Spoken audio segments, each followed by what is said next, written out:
Is that a cam? No, it's just low compression.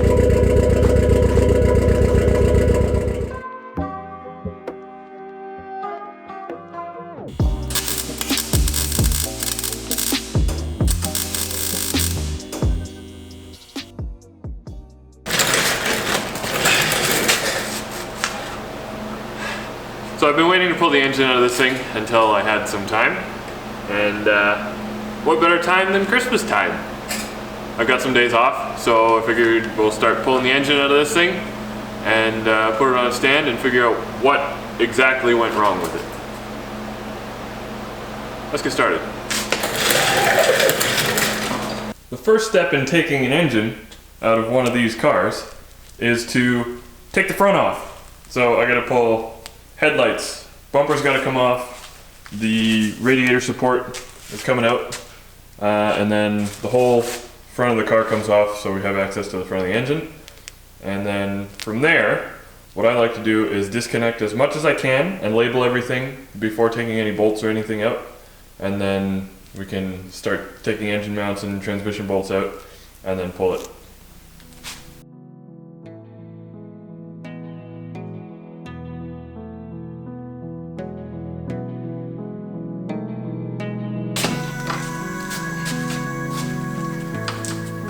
We're gonna go with it.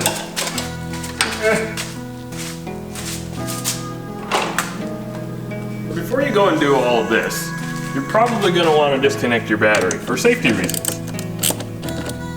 And make sure that you don't arc your wrench across the battery, because that would be bad too. There we go.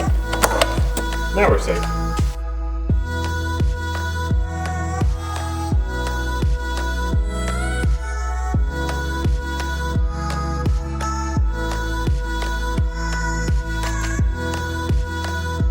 Things you may have missed can include, but are not limited to, wires, belts, hoses, oil lines, plugs, more oil lines, vent tubes, vacuum lines, brake boosters, and amongst many other things.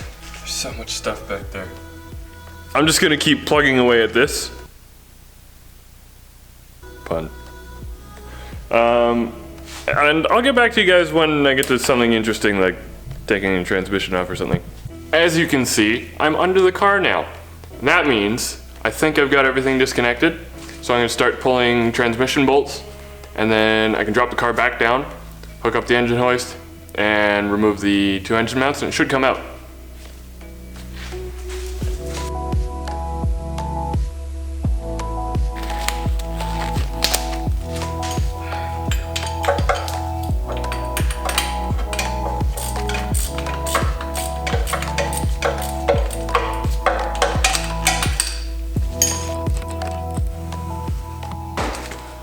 Okay, so it's been like at least a week since I filmed that last clip. It's holiday seasons. You guys might not realize that because I'm probably gonna post this in like a month or something because I'm terrible procrastinator. That one. Anyways, you know, New Year's, Christmas, stuff like that got in the way. Anyways, I think this thing is ready for the engine hoist now. I just got all the transmission bolts out. And yeah, I'm gonna try and pull it now. So let's hope it goes well.